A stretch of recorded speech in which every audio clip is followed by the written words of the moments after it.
Peace, peace. What's going on with your family?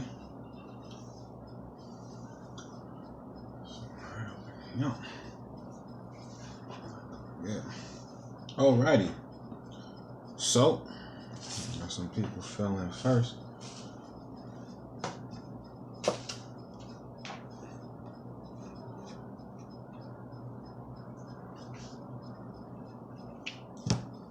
Peace, peace, Islam.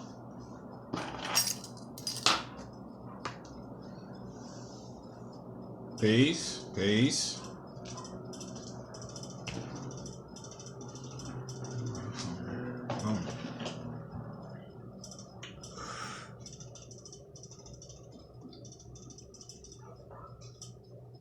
Just letting people fill up the chat. What's going on with y'all?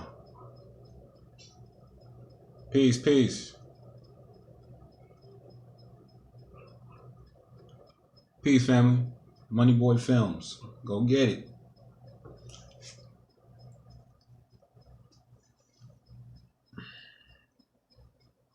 So, continuing the bill from earlier in regards, peace, family. Islam, Sister Ivy. Where's my daggone thing at? Excuse me, y'all. I'm trying to find my Google Drive. There we go.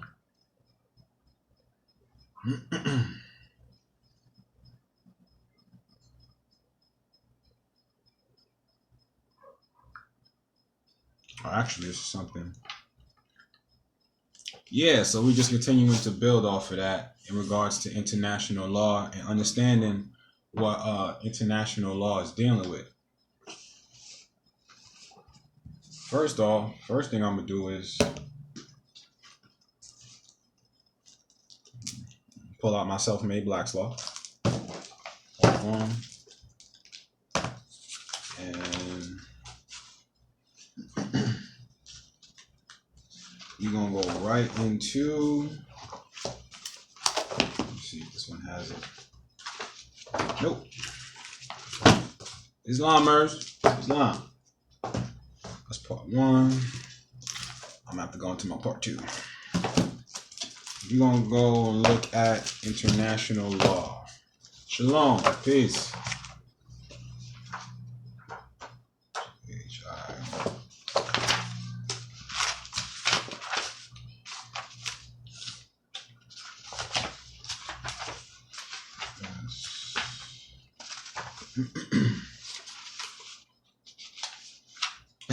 Yeah, winning. You know, and I took advantage when I used to work at the aquarium. What I would do is, because, you know, I had to literally make 3 parts, 3 big binders.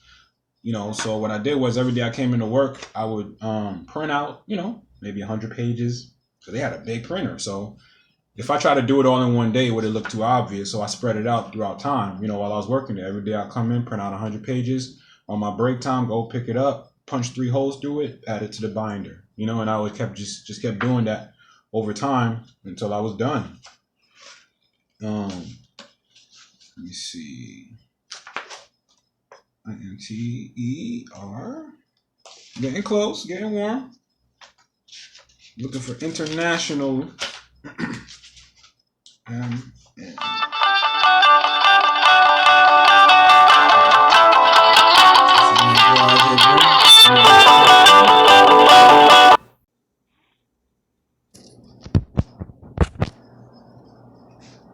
Okay.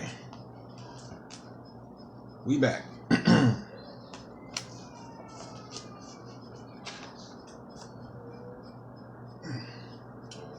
Alright, y'all. So just so y'all know we ain't playing games, we're looking right here at, what was it? Y'all can see this. Alright, international law. I'm gonna let y'all have a look at it first, then I'm gonna read it.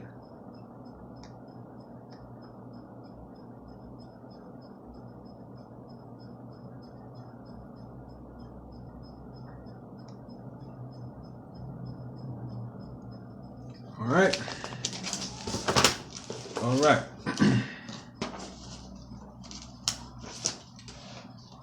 International law, the law which regulates the intercourse of nations. The law of nations. CENTCOM 1.4. The customary law which determines the rights and regulates the intercourse of independent states in peace and war. Okay? Customary. Customary. I'm going to pull out. All right? Let's look up the term customary.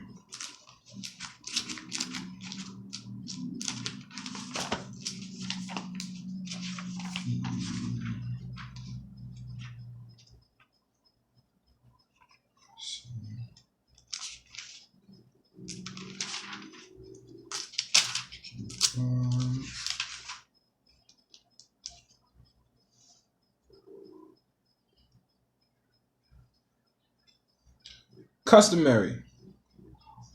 Customary is an adjective. Islam. Customary is an adjective. Okay. Commonly practiced or used as a matter of course. Usual. Based on custom or tradition rather than written law or contract. We're going to read that one more time. Customary.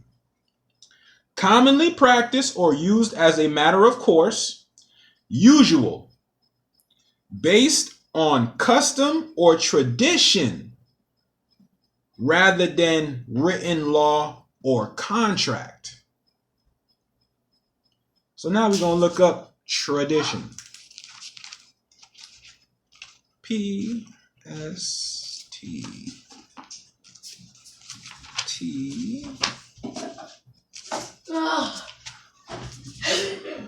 T-R-A.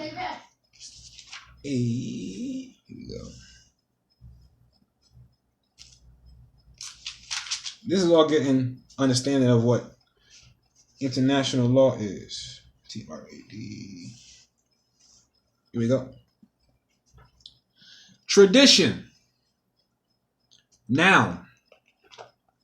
The passing down of elements of a culture from generation to generation, especially by oral communication, a mode of thought or behavior followed by a people continuously from generation to generation, custom or usage. A set of such customs and usages viewed as a coherent body of precedents influencing the present, meaning right now, meaning those customs and traditions that were passed down from way before 1492 are present today. They're still passed down, right? Through, let me catch my spot. They're passed down through many ways. Oral communication. They can be passed down via a mode of thought or behavior, meaning you're acting, you're behaving, your actions match that of yours, of your ancestors.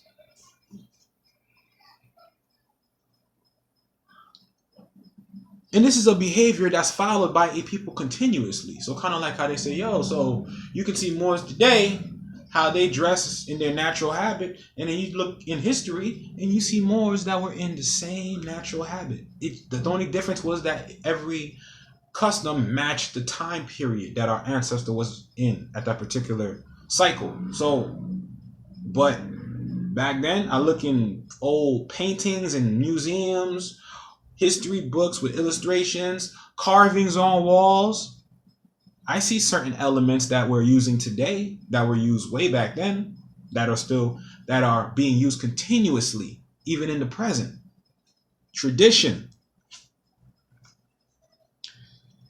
A set of such customs and usages viewed as a coherent body of precedents, influencing the present. A body of unwritten religious precepts. I'm going to repeat that one more time. A body of unwritten religious precepts. So we all have the comprehension that we all have inalienable rights. granted to us by our Creator, right? So that's what they're talking about. A body of unwritten religious precepts. You being here in the physical presence, that didn't need to be written down. That's self-explanatory. That's present. If I stand before you and I wasn't documented nowhere, and I'm like, I couldn't speak. So I can't speak. I'm mute. I'm not documented nowhere. Fingerprints nowhere. It's like, yo, where's this guy from? And I'm just mute. Even though you couldn't identify me, you couldn't deny the fact that I exist, that I'm present before you. Correct? Boom. That's what tradition is. A body of unwritten religious precepts. A time-honored practice or a set of such practices. 5. This is in regards to law. The transfer of property to another. Tradition. Tradition.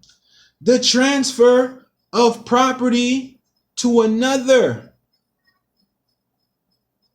Tradition. The etymology from the Latin traditio, Traditio, or tradere, Tradere, which means to hand down or to pass down to the next generation, generation to generation. Tradition. Now, we're going to go back to international law.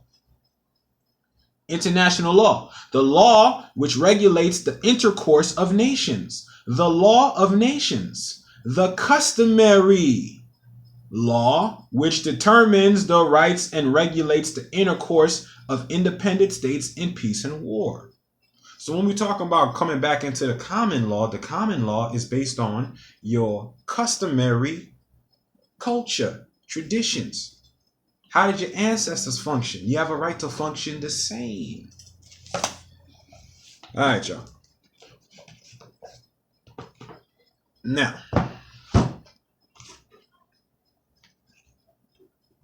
we'll read some things in reference to international law, right? We're going to keep going in because international law is based on persons. So, let me pull this up.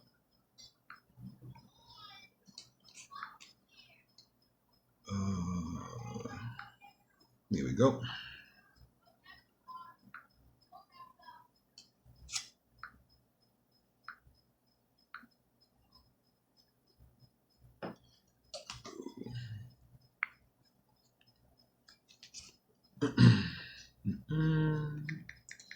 International.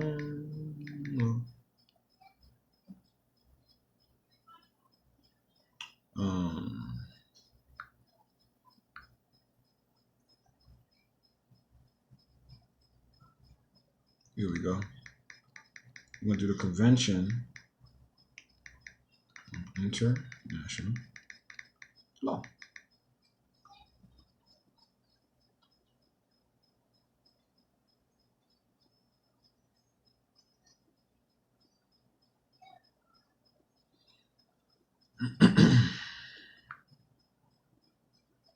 Thank y'all for bearing with me. Just pulling some stuff up.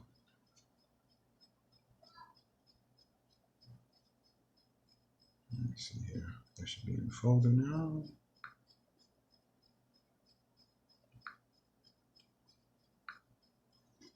Boom.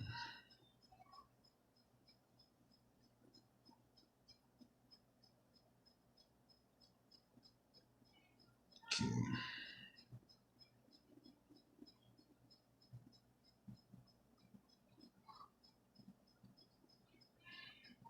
Now, so right now, y'all can pull this up if y'all want. Okay. That's what I pulled up, PDF. Vienna Convention on the Law of Treaties, 1969. Vienna Convention on the Law of Treaties, 1969. All right, so this is where I'm reading from.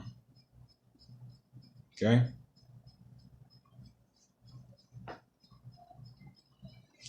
Okay. So we're going to start with, and this was done at Vienna on the 23rd of May, 1969. So part 1 Introduction. Article 1. Scope of the present convention. The present convention applies to treaties between states.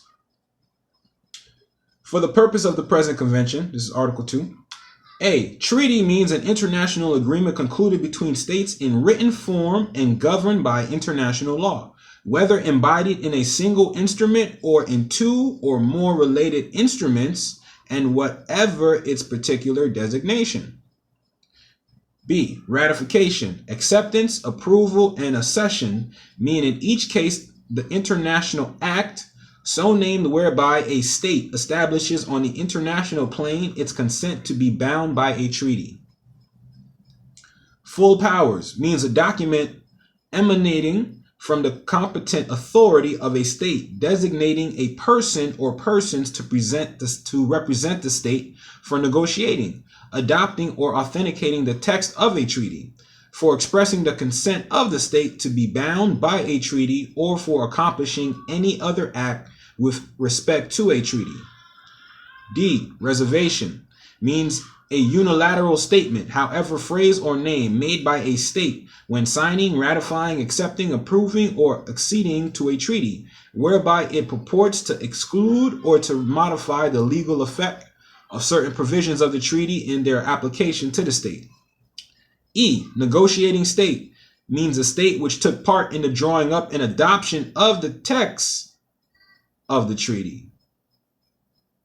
Negotiating state means a state which took part in the drawing up and adoption of the text of the treaty. Contracting state, F, means a state which has consented to be bound by the treaty, whether or not the treaty has entered into force. Contracting state means a state which has consented to be bound by the treaty. So that would be the United States of America. That would be the contracting state. The negotiating state is the Moorish Empire within our treaty, right? Here we go. G. Party means a state which has consented to be bound by the treaty and for which the treaty is in force. H. Third state means a state not a party to the treaty. Okay. I. International organization means an intergovernmental organization. The provisions of paragraph 1 regarding the use of terms in the present convention are without prejudice to the use of those terms or to the meanings which may be given to them in the internal law of any state. 3. International agreements not within the scope of the present convention. The fact that the present convention does not apply to international agreements concluded between states and other subjects of international law, or between such other subjects of international law, or to international agreements not in written form shall not affect the legal force of such agreement, shall not affect the application to them of any of the rules set forth in the present convention to which they would be subject under international law independently of the convention. Shall not affect the application of the convention to the relations of states as between themselves under international agreements to which other subjects of international law are also parties.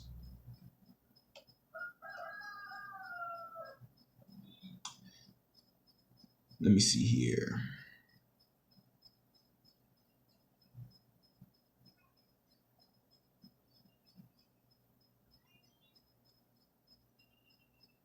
Check it.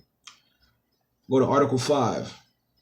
Treaties constituting international organizations and treaties adopted within an international organization.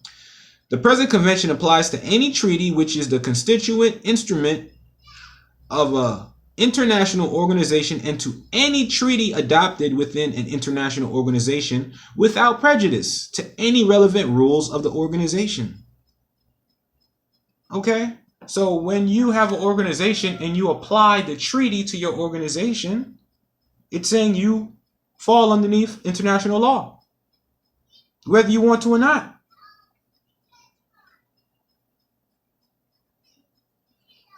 Let's go.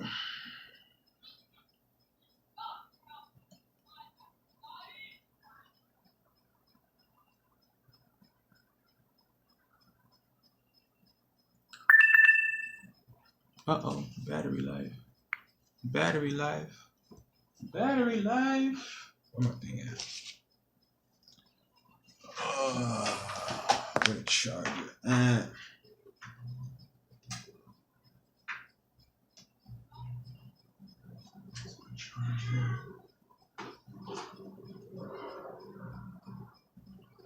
No, I can swing it over here. Allow my joint to get some juice. Juicy. You so juicy. As y'all can tell, I do a lot of reading. And I'm a clown at the same time. I'm a clown. I'm a clown. I'm a clown. I'm a smart clown, though.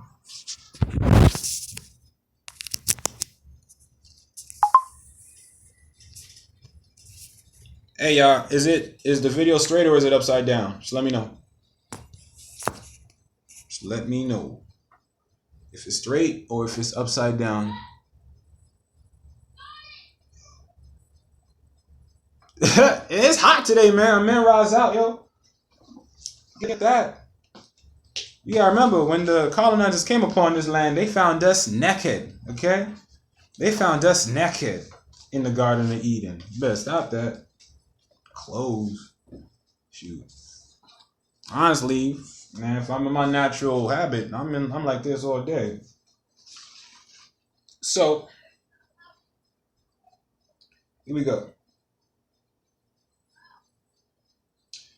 The adoption, this is Article 9, adoption of the text, right? The adoption of the text of a treaty takes place by the consent of all the states participating in its drawing up, except as provided in paragraph 2. So, Should I go ride the bike? Yeah. Okay. The adoption of the text of a treaty at an international conference takes place by the vote of 2/3 of the states present and voting, unless by the same majority they shall decide to apply to a different rule. The text of a treaty, this is Article 10, right? Authentication of the text. The text of a treaty is established as authentic and definitive by such procedure as may be provided for in the text or agreed upon by the states participating in its drawing up, or failing such procedure by the signature at referendum, or initiating by representatives of those states of the text of the treaty or of the final act of a conference incorporating the text. This is telling you all the things that happened when they drew up the Treaty of Peace and Friendship.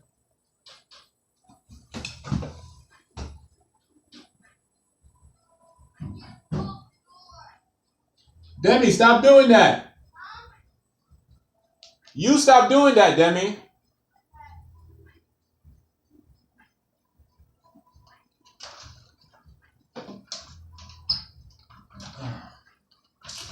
Kente, do not tap the rock on that glass, okay? You might crack it. Okay? If you crack it, we're going to get cold at night. You hear me? Okay. Shoot, because when the sun go down, it do get a little chilly, okay? It do. So, I'm going to switch. We're going to get into persons in regards to international law.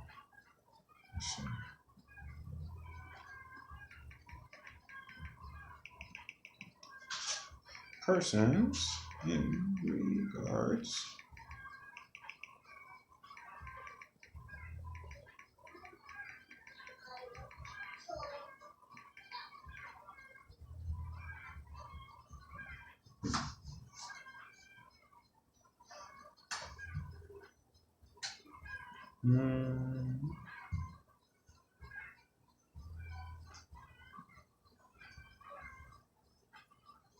Here we go. See what I'm pulled up here. Personality in international law. That's a book. Nope, not what I'm looking for.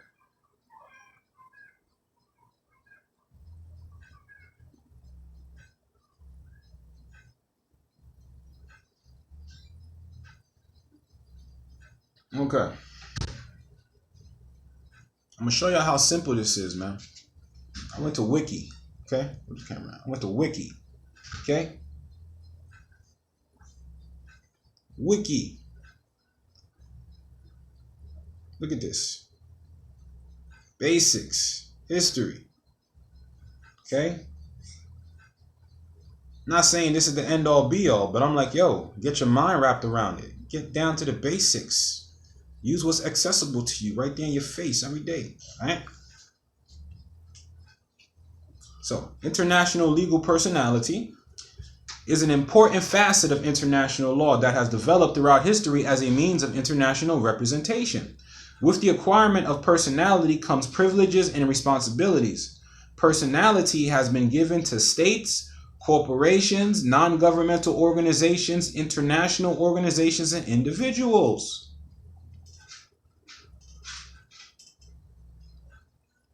Now, rules made by states for states is the basis of international law. International law governs states and their relationships with one another. Historically, it was believed that states were the only actors in international law, and therefore other entities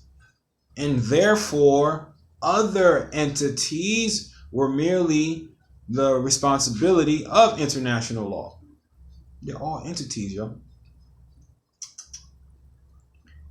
Basics. Gaining international legal personality is often a goal of international actors. By gaining personality, they gain acknowledgement in the international legal community. The amount of personality that an international actor has depends entirely upon state recognition. Legal personality can determine the rights that actors have as well as their standings with courts. A personality is given by states. It stands to reason that international actors are only effective when states allow them to be. Without the approval of states, other actors have no rights nor any true ability in the international arena. So this is why we have to come together as a state and block out all foreigners, all foreign interference. One question that critics of the effectiveness of legal personality ask is if personality contains any inherent legal capacity to act. Personality is a concept with many blurred areas but must be grasped to understand the effectiveness or ineffectiveness of international actors. Personality is a concept. It's not physical. A person. They say when in international law, a person, okay? A personality is a concept. It's a thought. It's an idea. The same thing with trust. Trust is a concept, is a thought, it's an idea. Trust can be manipulated into many different forms. You can use a trust to make a family trust. You can use a trust to make a business. You can use a trust to make a government. You can use a trust to secure. You know what I'm saying? Is what form do you use that in? But it's the same thing. Concept, thought, state of mind, concept, thought. It's not something physical. It's abstract. Okay? So, subjects, entities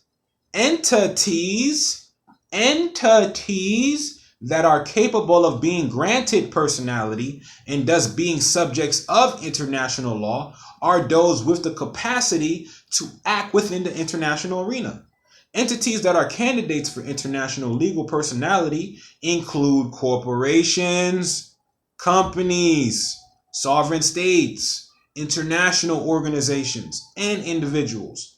These entities should have legal powers, the ability to effectively exercise their powers and associations with states on a permanent basis.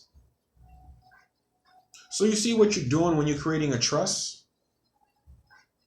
And you're attaching your treaty to it, you're stepping into the affairs of men. You're stepping into the international arena. This is why now when you have issues and you have any property that's damaged that belongs to your trust, that's an international issue. That's not a domestic issue. So it can be taken to international court. But y'all got to start writing. They're like, what's the process? The process is if something happened Man, who I need to notify? It's like, what do you want to do? You want to seek suit for damages for your private property? You have a right. If they take private property, you have a right to be compensated. If it was taken without your consent, you have a right. So all these things under the Constitution you can exercise now. Now they make sense because now you're lined up. International level. That's what it's about. Persons, personality. They're not talking about, oh, I like cool. He's an outstanding guy. His personality is real cool. But you got to understand, my personality is still a concept. It's a thought in your mind. Because my personality can change. It's not definite. It's not, right? People change over time. So personality is a thought that can change just like that. So that's what a personality is in international law. What is your thought? How are you functioning? How are you thinking? So a man thinketh, so is he. You get it? We're talking about the international platform. So now, if you're thinking that you have a state ID that's created by the state or a license that's created by the state, and you identify with that, now that's your concept. That's the concept in your mind. It's just a thought in your mind. Because guess what? There's an expiration date on that thing. So if it expires and you're still breathing, it's a lie. That's called fraud. You understand? So understanding personality. So everyone's been dealing with a personality or a person or a straw. The problem is the straw they made for you is not connected to a treaty. So therefore, everything they do to you, acting as surety for the straw in international law, you don't have no grounds because you're subject property. You're chattel property. You don't have no rights to ownership. So you can't step into the international realm. You don't have no rights or protections. This is why it's important to create your own straw, your own personality. That's the whole point of self-determination. Self-determination. I determine to you the personality I'm going to use to conduct business or to act accordingly on the international playing field. All right, so let me slow down. If you have a business, right, and you, the principal place of business, you incorporated it into the United States. That business is domestic, right? So let's say you register your car, company car to that business. You're still held liable, right, as surety, because that business is underneath the jurisdiction of the United States. So the agents and agencies still have supreme authority over that. They can overrule you because you're still chattel property. Okay? It's not foreign, it's domestic. It's not attached to a treaty. So because it's not foreign, that means that you are a part of that society. So therefore you have agreed to face the consequences or be subject to the rules of that society. Okay? So that's what that's about.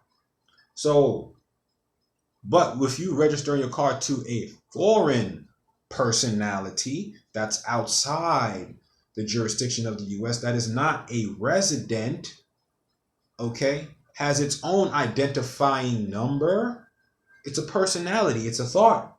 It's not a physical being, right?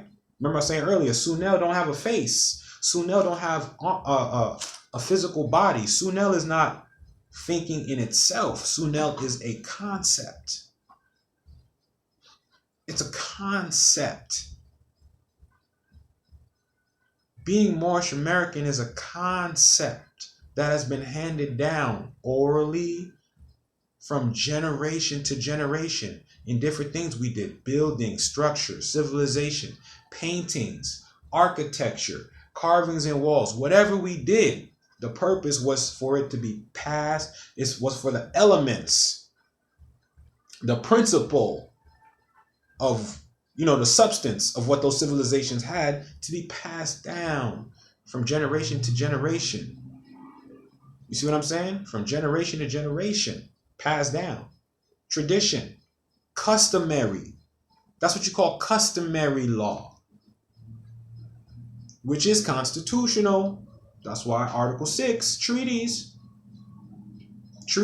dealing with customary law. Okay? Now, here we go.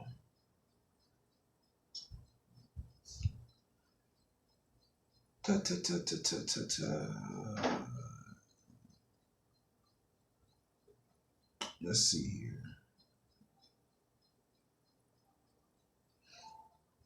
I'm gonna go. Now, is where I'm at. Okay? Personality, privileges, and rights.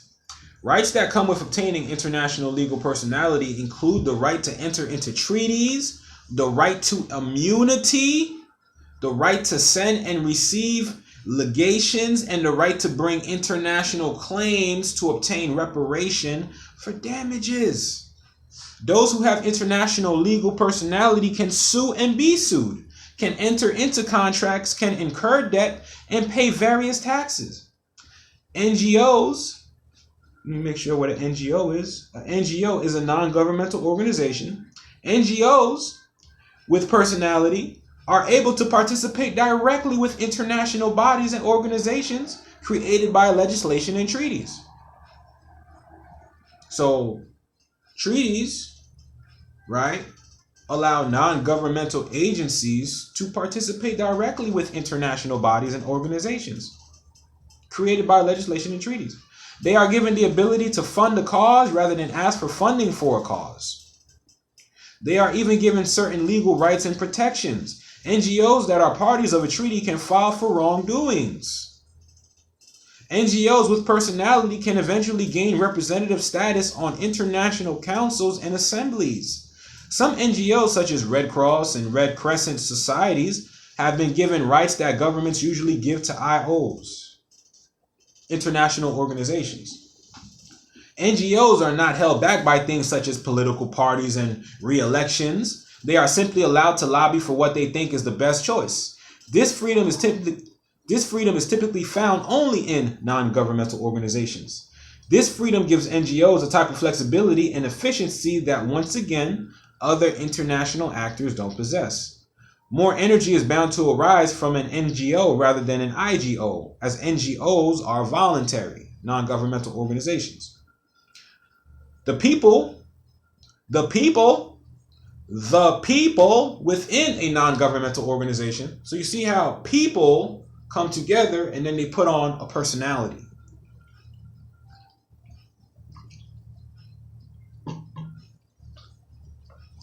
And those personalities are normally known as societies in international law, or states, or nations, or corporations, or whatever you want to call it. You understand? It's about the concept. The people within an NGO are dedicated to their cause and are more likely to work harder to get things done. NGOs are also able to act beyond the realm of sovereignty in a way that governments and their organizations cannot do. Once an NGO reaches consultative status, they are able to do even more. Consultative NGOs are able to receive official documents, attend meetings of various councils, be consulted by a secretary general or committee, and participate in hearings in various ways. We go right here. Obtaining international legal personality.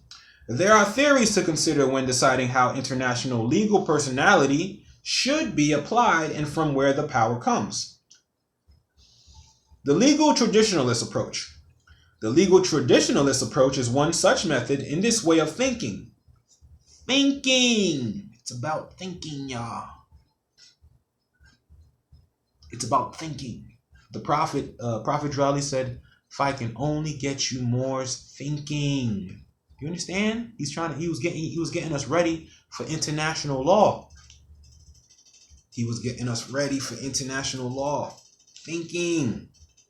Because a personality is a thought. It's a concept. If I can only get you thinking about concepts. Step into the international realm. Be yourselves, Moors. Be yourselves. Stay true to your customary laws that have been passed down from generation to generation. You are who your ancestors were, without doubt, a contradiction. All right?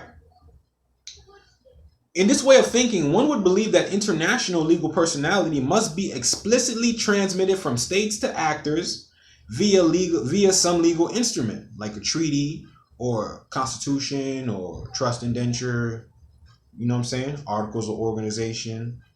Different terms for different things. I mean, different terms for the same thing. Without this transfer, an actor has no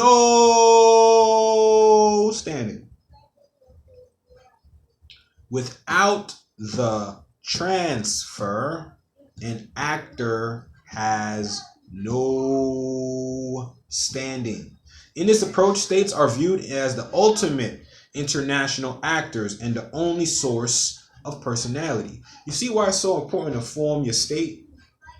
I mean, we're already a state within the Moorish Empire, but then we got to get more compressed. We got to get more tight.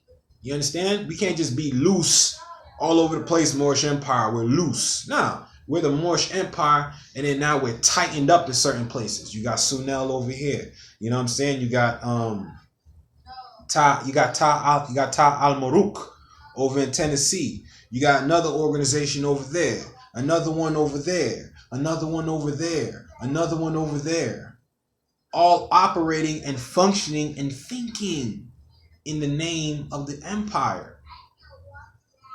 That's how that's supposed to be. We gotta get tight. You gotta get tighter, tight. You can't hurt someone when your hand is loose like this, right? You gotta make it tight before you can boom. You see what I'm saying? You want to knock them out. Boom! You ain't trying to slap them so they can get up and have time. No, you're trying to put them to sleep. Don't give them a chance. If you got a chance to knock them out, boom, knock them out. Don't play around and give them a chance to get their bearings, and then they they work a miracle on your ass. Don't underestimate your opponent. If you have the ability to knock their ass out the ring, knock their ass out the ring. Don't play around. Get right to it. Get right to it. Don't be arrogant.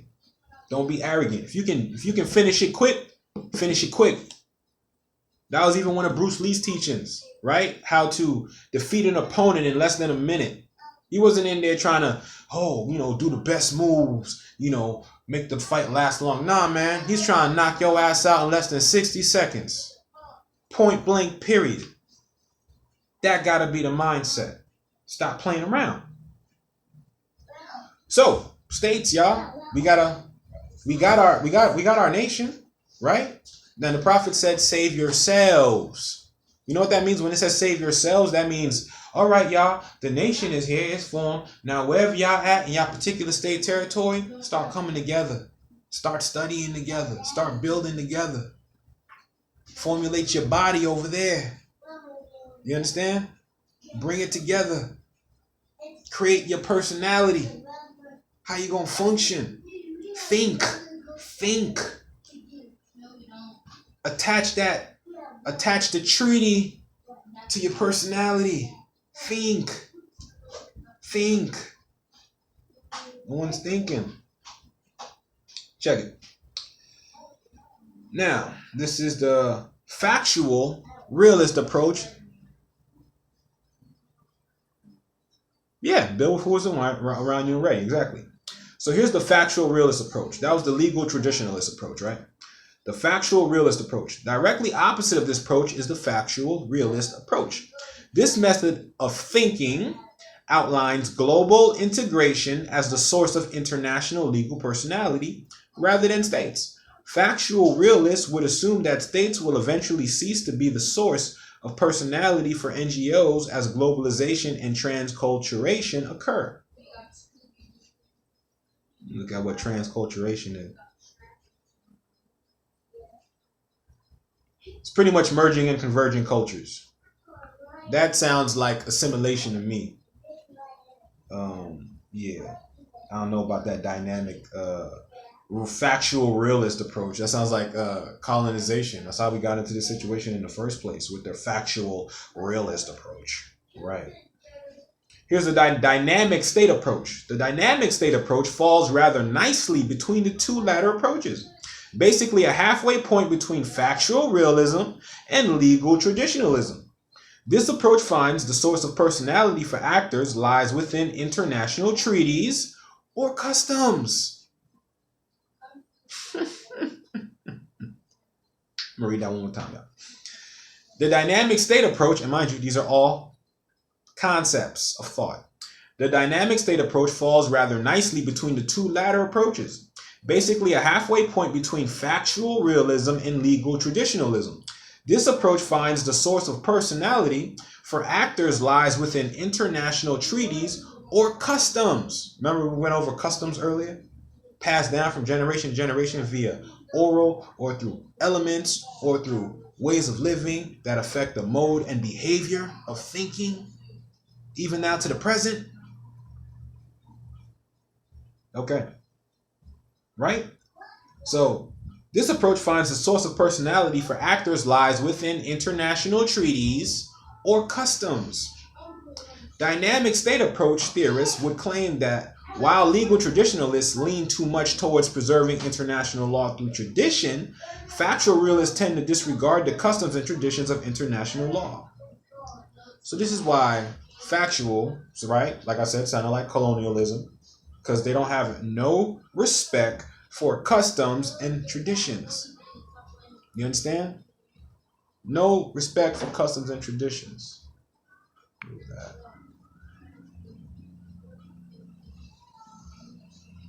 Yeah, look at me. I'm thing. I got joint on the phone. I got my books here. Like, yo, utilize it, man. Our ancestors didn't have all these things accessible to us like this.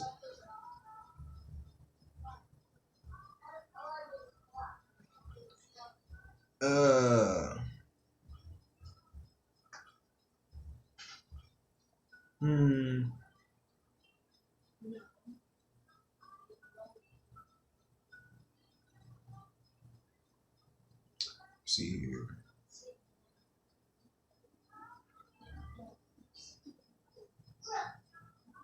Find some more stuff.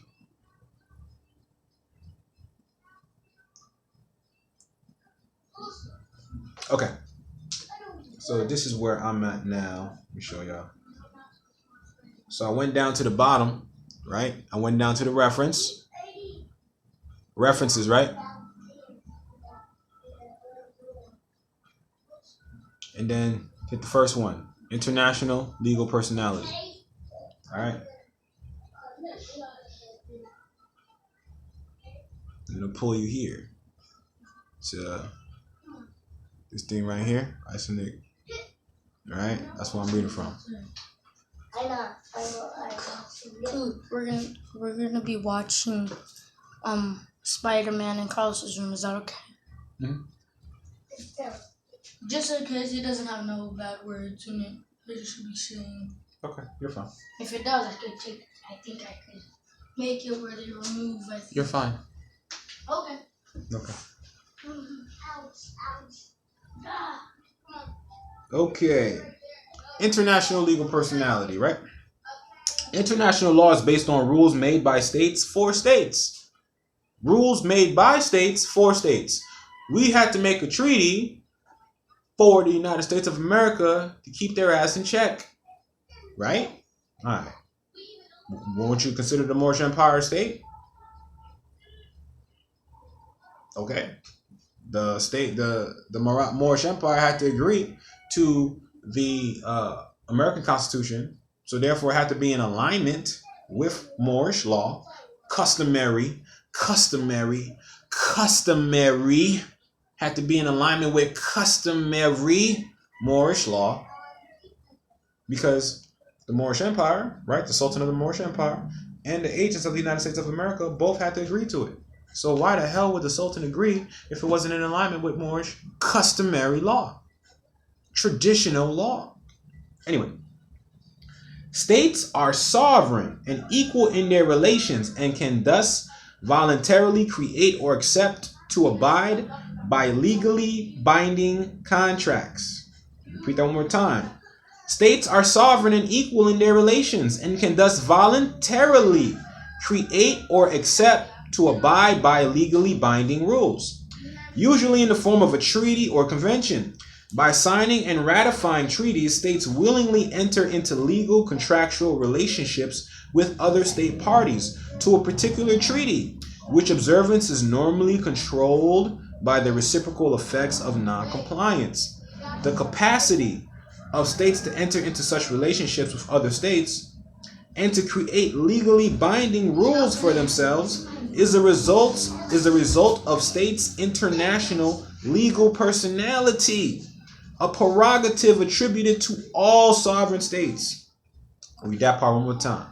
The capacity of states to enter into such relationships with other states and to create legally binding rules for themselves is a result of states' international legal personality, a prerogative attributed to all sovereign states.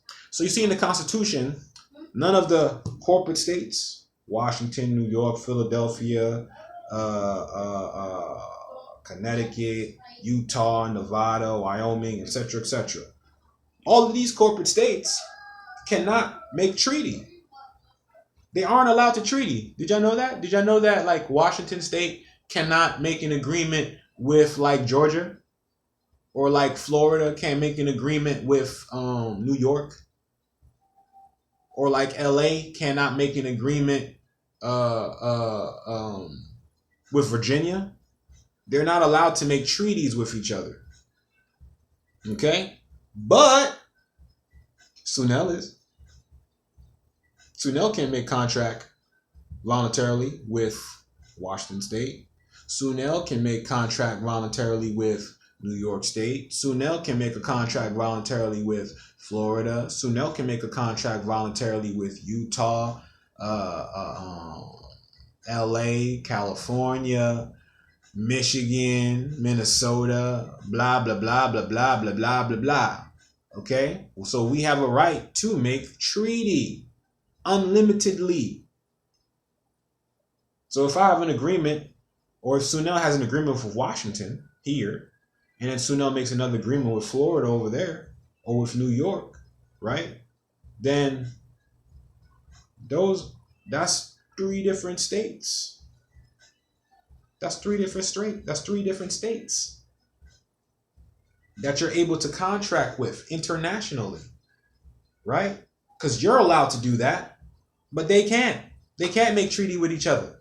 One state got to stick with one state. We can go and treaty with you over here, treaty with you over there, treaty with you over here, contract with you over here, contract with you over there. We can do that. We can even go to other countries, make contracts. You over there. Because yes, we do plan to take Sunel to other countries as well. There's most all across the planet, but we got to take care of home first. But the end goal, and this might not be in my lifetime that get completed. That'll probably be in my children's children, great grandchildren. But to expand Sunel to the east as well. And I'm not making a separation between the Moorish Empire and Sunel. No, Sunel does everything in the name of the Moorish Empire. Do not get it twisted, y'all. Do not get it twisted. Yeah, I see my Sunel flag in the office, but best believe that red flag with that 5-pointed green stars in the front of the house. You dig? All right. So it's all about personality. We all have a right to create our personality, self-determination. Self-determination. So this is how operating with your person works. So now you get to create personality. Now you get to contract, right? With different personalities via treaty. You get to step into the international realm, right? If Sunel contract with New York, Washington, and Florida, those are all international contracts. Those are all different states.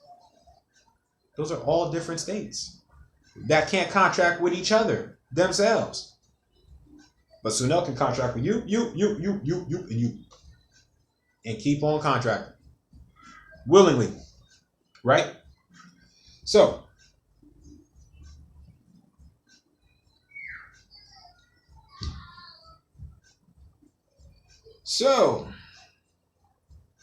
This is why, in such a personality, you have the capacity to enter into relationships with other states and to create legally binding rules for themselves. So guess what? You get to create legally binding rules for yourselves. You get to write rules. You get to write laws for yourself. Self-determination, self-autonomy, self-governance. You write your own laws. You live by your own laws, as long as they are in harmony with your customary law, your tradition, and your culture, or your ancestors that have been passed down from generation to generation. Even if it missed the last generation and the generation before that, it skipped 2 generations, but it got back on track with the third one, and the third generation is us. All right, because slavery didn't go back further than great grandma. That's about as far back as it went. All right, well, no damn, we was enslaved for 500 years. That is bogus. In the beginning of the 18th century, sovereign states alone were considered to have international legal personality, and therefore the only entities with capacity to have rights and obligations under international law. As such, states were, so they let you know, the state is an entity. It's a person. You get it? The state is a person. The state is a person. You see, Washington State is a person. It has a personality. That's why I hope y'all realize now why I say certain things I say. I say every state has its own personality. When other ones be asking me, like, I'm having issues filing, or, I'm getting certain things going on in this particular state. Well, every state has its own personality. And guess what? Every state has the right to draw up rules or laws for themselves. So Washington State has the right to draw up rules for Washington State. The difference with me is, and all members of Suno University, we are non-resident aliens. We're not residents of Washington State, even though we're sharing space on the same soil, 2 different jurisdictions. Right? Because Washington State is a person. None of my members have Washington State IDs or driver's license. Well, unless they're doing it for commerce, which I always say, if you're driving, then yes, you should have a license. Yeah, simple. But if not, operate privately in your own proper status. But people think that, you're supposed to operate like you. No, it's supposed to be layers. You're not supposed to be you outright in the front. That's stupid. Why would you put yourself out in harm's way? Wouldn't you want to set up little decoys to see, like, all right, let me set up one right here, see what happens at that point. Boop, okay, boom, mental note taking. Don't do that, do this. All right, so Sunel is in contract with Washington, right? Person to person.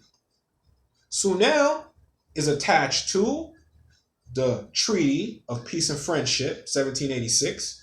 So, due to the fact that Sunel is a person that consists of people that share customary tradition and culture that has been passed down from their ancestors that came from various different parts of the Americas. Okay? And here we are today in the present. Still here, still rocking. So what our ancestors were, because they were aliens to the United States. Well, back then there was no United States, right? So, but if there were, our ancestors would be what we are today, which is aliens. So that's that. So this is how Moors is supposed to function in international law, through your personality. This is why everyone has the right to self-determination, the right to create or determine what your relationship is going to be, not only with the state, but with the community, which the community is the state. They're one and the same. So understand, thinking, it's all about concept. It's in your mind. How do you think about this? How do you think about this? Because this is chess. This is not checkers. You can't just be, boop, I eat you, poop, I eat you, poop, I eat you, king me. Oh, I'm going to eat you. Nah. In chess, you got to slow down. You got to analyze everything. You got to see 2, 3, 4 moves ahead. If I do this, he'll do this. He'll set him up for that. Boom. And then you got to set up extra plans in case those initial plans don't work out while you're playing chess. So it's the same concept. You got to think, you got to slow down. This is strategy, yo. This is strategy. So now, personality. Sunel has a person. I'm just using what I've been able to do for myself and my tribal members as an example. Sunel's a personality. Sunel's in contract with the state. All of us are members of Sunel because Sunel is a concept of our collective mind. Right? Sunel is a concept of our collective mind. Therefore, Sunel is our personalities all put together. The same way how you see Power Rangers when they call upon their Zords and shit, and they, Mastodon, Pterodactyl, Tyrannosaurus, and they bring it all together to form what? The Master, the Megazord that got the big ass sword. Right? Their Zords always has swords. Right? Which is words. Get it? First was the word, so they always had a sword when they formed together. Same thing with Voltron, all right? Or even Big Bad Beetleborgs. I think they had something like that too. I'm going way, way, way, way back right now, but it's the concept of personality. Because now, me, in my flesh and blood, propria persona, su juris, su heritis, solo proprio, I'm a non-resident alien. I'm not a resident of Washington State. I'm a non-resident alien. I am foreign to that.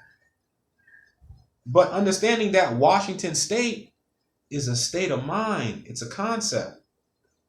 We just read all this about international law, y'all. Don't tell me y'all missing this now. Y'all got to see this concept. It's all in your mind. That's the big secret, yo.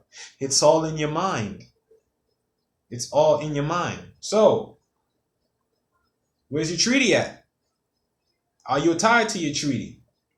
Have you established your organization and placed it back within the Moorish Empire? Which would be Form 8832. IRS Form 8832. Classification. Not classification. That would be, form classification. So you best believe that Sunel is in the system, right, of the IRS underneath the branch of the Moorish Empire. Point blank, period. And I put it right like that. Moorish Empire. Mail it off. Authorize. You understand? So it's all about thought. I thought about it. I did it. So now I'm going to move forward because it has been done already. Because it's all in my mind. So with the concept that Washington State is a state of mind, Sunel is a state of mind. The Moorish Empire, right, which Sunel is underneath, is a state of mind. And anyone else, any other Moors that create your organizations, you have to understand, you are creating it in the name of your Moorish Empire. And then within that empire, you got different, because I look at Morocco as, if we're going to think about it in modern times, right? I look at Morocco or the Moorish Empire as the country. And then I look at everyone's small collective bodies that they got established as states. You understand? Or we could call them cities or provinces or whatever. Tribes, clans, but that's how I envision that. That's how it looks in my mind. So Morocco is the country, and then you got states, right? So Sunel is a state. Morocco's the country. You understand? Or Sunel will be the province, or Sunel will be the tribe, or Sunel would be one of the boroughs. You understand? Because you see how, like, in Washington, there's Kent, there's Seattle, there's Puyallup, there's Spokane, there's Issaquah. You see what I'm saying? But they're all in Washington. But they all have their own different rules, You know what I'm saying? How they act. They got their shit set up, their businesses, how they function. You see what I'm saying? So you got to comprehend that. So we have the Moorish Empire or Morocco.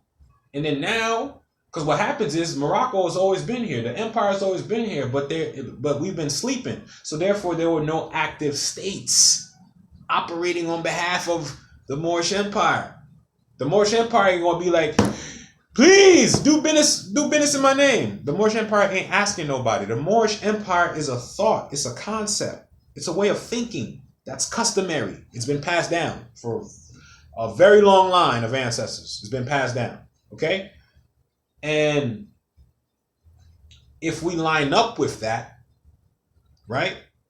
And we operate as ourselves and create a personality that's attached to the personality that was already created by our ancestors, now we got to get active because it's there, but now we got to start spinning the wheel. Somebody got to start putting some nails in, building some stairs, planting some, you know what I mean? To get this Zord called. So think of the Moorish Empire as the Zord, right? We're all, I'm gonna call us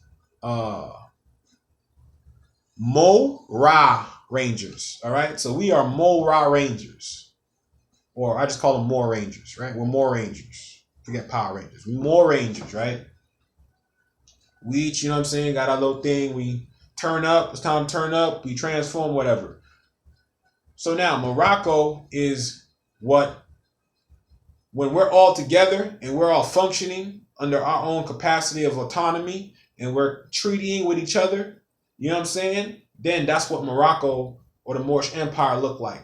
The Moorish Empire is all of us together. All of our jewel societies, all of our businesses, everything. That's all of us put together. That's the Moorish Empire. What consists of the empire is the different states, the different pockets of Moors that are working in their collective areas, are working in their particular areas collectively to get things going in the name of the empire as a whole, right? Because the whole continent is whole in our mind, right? They've divided and conquered shit in our mind. So we got to put it whole back in our mind. So in my mind, right, this is the Maghrib al-Aqsa. This isn't, which is Morocco, the extreme west. Maghrib al-Aqsa. This is the Maghrib. This isn't Washington, California, New York, Nevada, Michigan. I don't know. Ohio. I don't know what you're talking about. This is the Maghrib. To me, it's still whole. So anywhere I roll, oh, I'm taking a trip to Ohio, or I'm taking a trip to New York. No, I'm taking a trip to Morocco, and then I'm taking another trip to another part of Morocco. And then I'm going to take another trip to another part of Morocco. And then I'm going to take a trip to another part of Morocco. You're never left Morocco.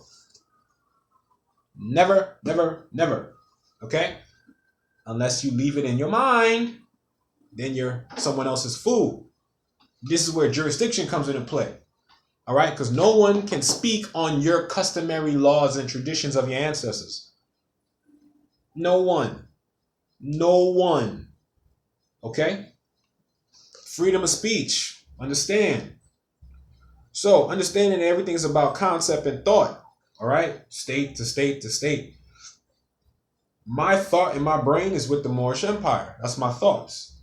So I was like, all right. So now for me to be able to put my power and my other tribe members to put our power so where it can be nice and compressed to where we can actually do some things, not just be laid, spread out. We're woke here, we're conscious here, we're studying, but we're not really making any progressive moves.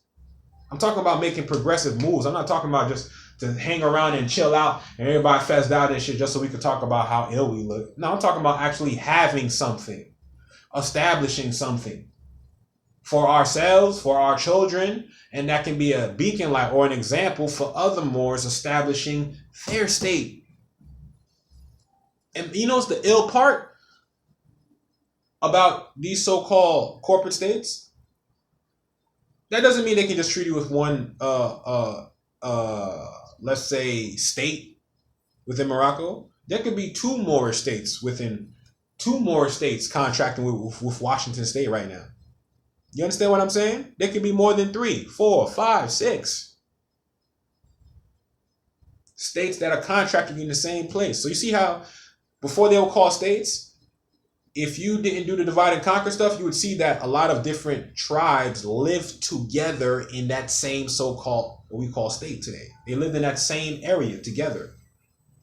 So like you could say Indiana is made up of what you call Michigan and Illinois today. So before there was a Michigan and Illinois, all of that was in Indiana. So all the tribes in Michigan and all the tribes in Illinois, and then the tribes in Indiana, they were all living amongst each other in peace, sharing the same, in the same territory. And this is how other tribes were living in other places. It wasn't just one tribe in one so-called territory and no other tribe is near them. No, man. We were living close to each other. We had treaties with each other. We worked together. We built civilizations for it. You know what I'm saying? Not only for, but with each other. So we was doing it. So we're just getting back to doing what we always have done because we are our ancestors without doubt or contradiction. But we got to get thinking again. So establishing your personality is everything. Everything. Because everything is functioning on your mind. Government, govern the mind, govern, to control, supervise, mental, mind. You understand? So, I'm in Ra shining bright right there, boy. Here we go. You know what I'm saying? So essentially, once you have your personality established, then you can move on an international playing field that's balanced and equaled out because you are back in your proper position. You are lined up with your ancestors. Okay?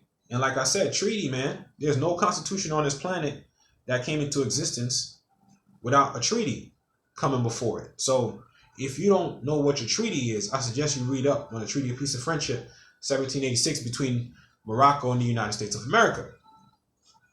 That is our treaty that gave the United States of America authorization to do commerce on our land.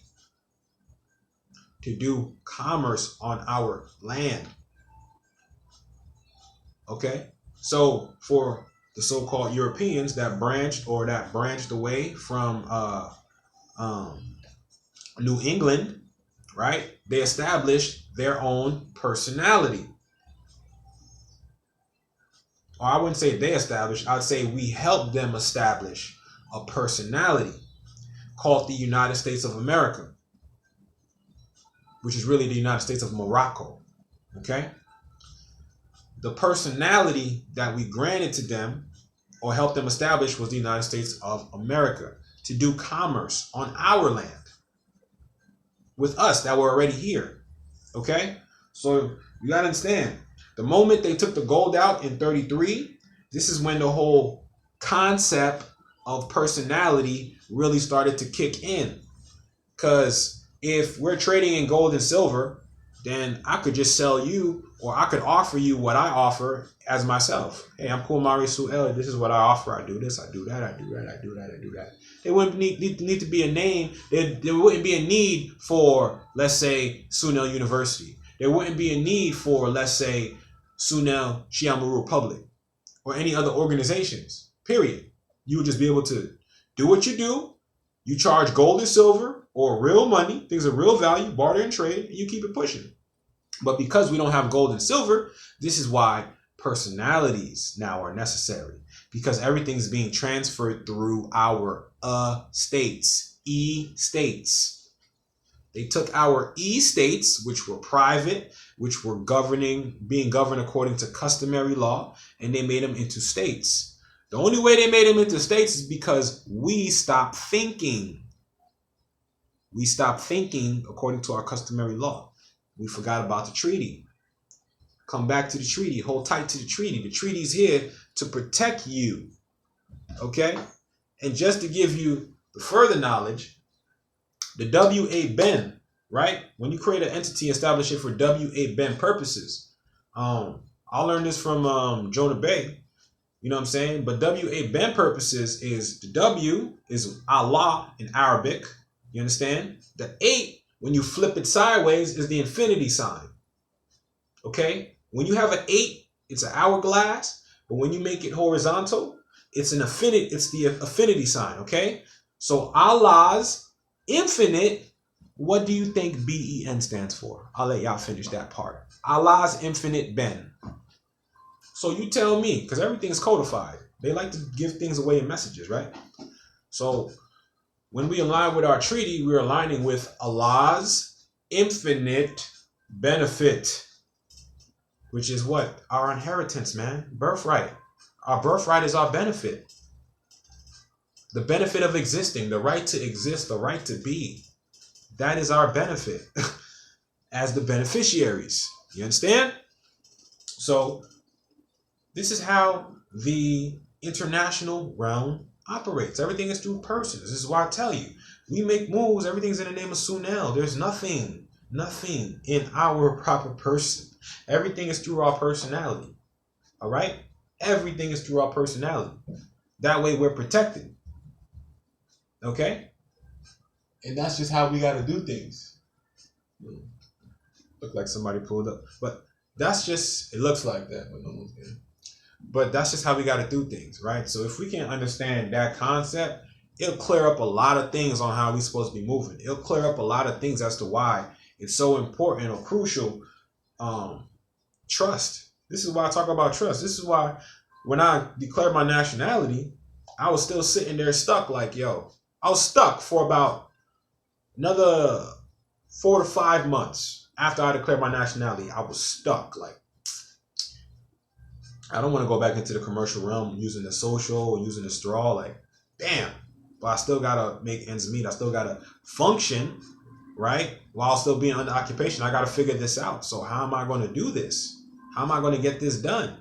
And once I tapped into that Ron March show with Jonah Bay, he was talking about foreign EINs and trust. This is really the first time I really started hearing about trust and establishing a trust and operating through your trust and business trust. And this, now I'm like, yo, trust. And then I start getting into the concept of trust. And then I understand, like, yo, everything operates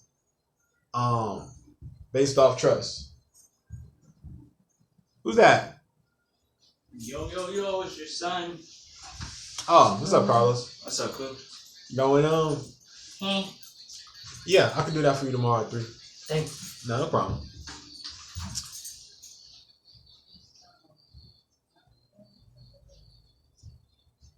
Yes, so trust, man. So now we understand that personality, right? When you create your trust, what you're creating is a person, aka a personality, right? That can put you or protect you in the international realm because that person is aligned to treaty. Article 6 of the Constitution says that all debts and contracts entered into before the adoption of this Constitution shall be valid against the United States as it was during the Confederacy. So I'm just saying, and the Confederacy was us too. That was us as well, just in another time period. Moors in another time period. You know what I'm saying? So we got to get this work, y'all. Real work, real battle. So after saying everything I done said, man, what do you guys think? Or what are your guys' opinions so far?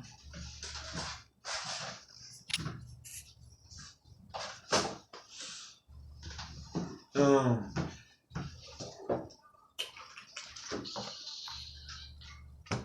know what? Let's look at some stuff.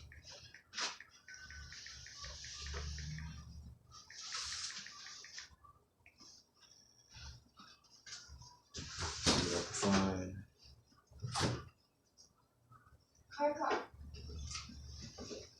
Carlos. You saw our yeah, we got chaos. That's cake. Let me see here. Background.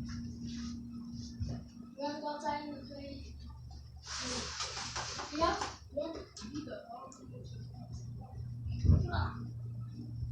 Go.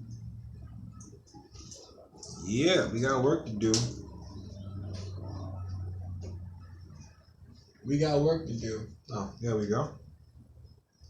I think that's good enough, fam. I can leave it here. What's the quick question? Prophet Drew Ali was a Capricorn, so when he flew the star upside down, his representation of him as a Capricorn also meant that it was a signal for Moors for meeting. I see, bro.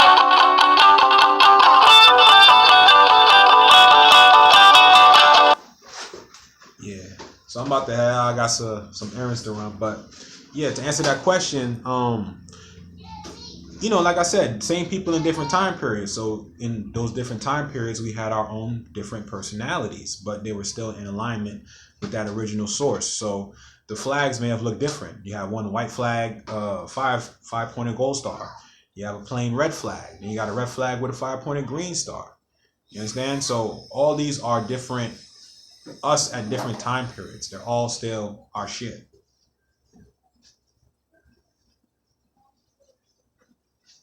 Oh yeah, absolutely. Absolutely.